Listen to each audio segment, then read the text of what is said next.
Welcome to the Lens of Possibility workshop. It's all about how you see your power, your potential, your voice. I'm your host, Kevin Carroll, excited to welcome you to another workshop. This one is on belonging. And I have two dynamic divas to come and spend time with you. One is stunning and one is warm. That's right, Stacey Lopez, right? Bringing the heat, warmth, and my gosh, Stephanie Walters, bringing the stunning glow. I'm so thrilled to have both of you here for the Lens of Possibility workshop. I encourage all of our viewers to listen, learn, and find yours. That's what this is about. So we're going to talk about belonging, and we're going to talk about the importance of that. But first, can you share a little bit about yourselves? Absolutely. Thank you, Kevin. Appreciate you. Let's see. Well, let me start with I'm a wife and I'm a mother of two beautiful, beautiful, amazing girls, teenagers. And I work for an amazing organization called Yellow, where we're going to even the odd for all kids through education. My happy place is the beach. I think the beach is such a calming place to be. But I'm happy to be here. Thank you so much. And Stephanie. Hi, thank you so much for having us, Kevin. I'm also a wife and a mother of a 2-year-old, so my hair is still black, hasn't turned gray yet from a 2-year-old running around. But I'm the director of engagement for Yellow, and I'm excited to be here. And my release and happy place is the gym. I love to work out and just let all the energy out. So that's just a little bit about me.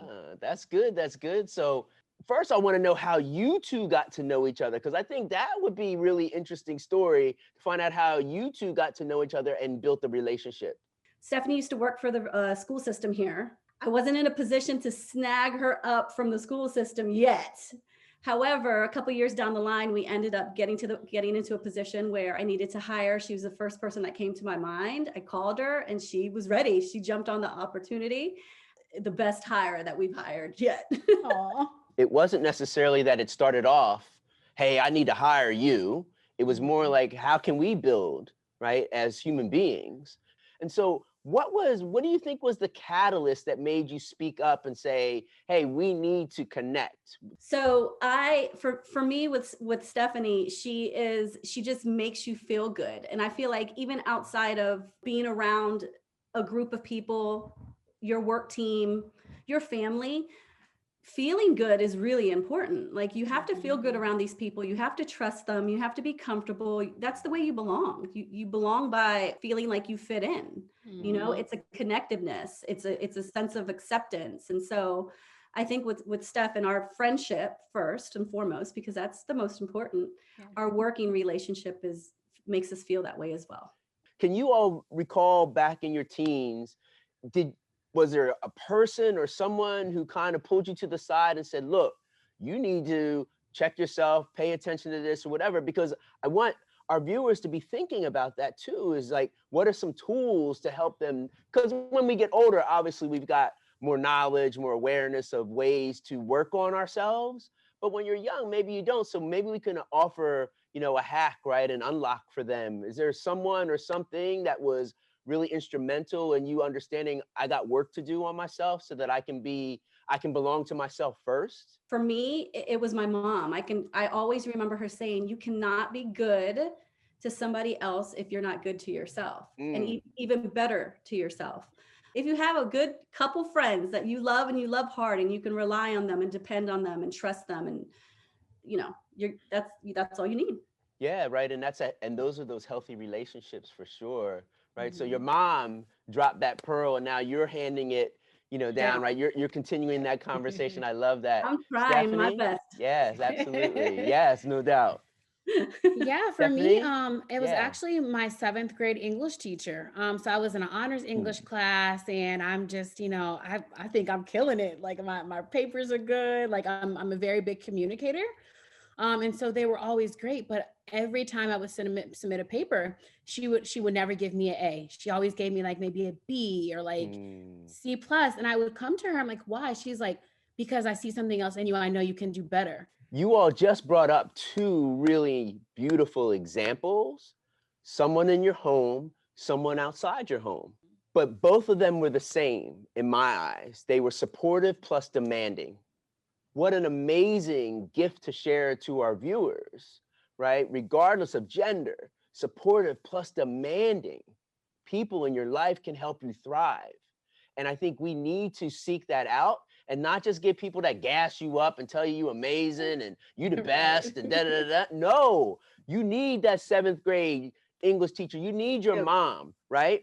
Yeah. To say those things to you, like, I know there's more in you. But what are some of the ways that you have found that work really well for you to always keep building healthy relationships and seeking out those kinds of connections with people so that you belong wherever you go? I think you have to like just look within yourself first. Like you have to take care of you first. I know like a lot of us, especially women, like I love to help people, but sometimes you can't. I always tell people this, and I have like a mug that says this: you can't pour from an empty cup. Self-care is the best form of like loving others that you can do. And so when you talk about that belonging, and that circles back around to being okay with yourself, whether other people like it or not, and then you can move forward. And give yourself the grace to make those mistakes. It's gonna happen. It's gonna happen. Bing, bing. Really, they're not mistakes. You're learning from them, but just make sure you're learning from them and you don't make the mistake again. I'd love to hear, Stacey, what you're doing with your daughters, right, around self-care, how you might be modeling that for them. One-on-one time, no money spent, it's time spent. And I listen. I try and do my best to actually listen to them.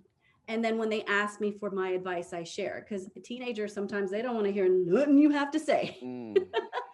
But I offer, when I ask them, can I share my opinion? Because sometimes you can just, butt in and share your opinion and they weren't ready for your opinion.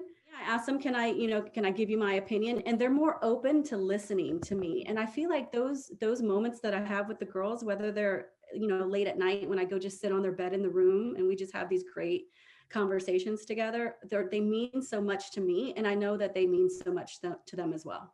So what about making time? So if I'm a teenager and I feel like I got social media, I'm doing, things in school, even if we're doing it, through Zoom now, right? We try to busy ourselves. But this idea of making time to be still and be still alone so that I can start to get in tune and aware of me. Because what I'm hearing around belonging, right?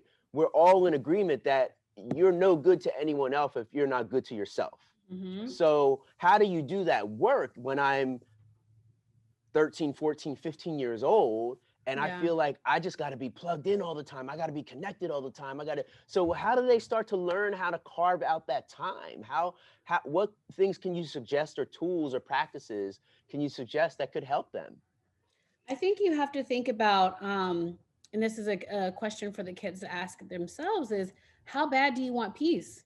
How much are you like willing to give of yourself before you're empty?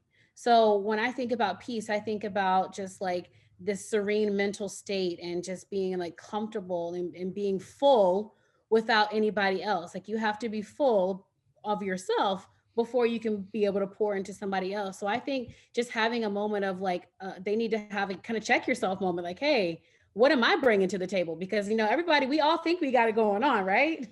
But especially, when you're like 14, 15, 16, you're like, oh, I'm popping.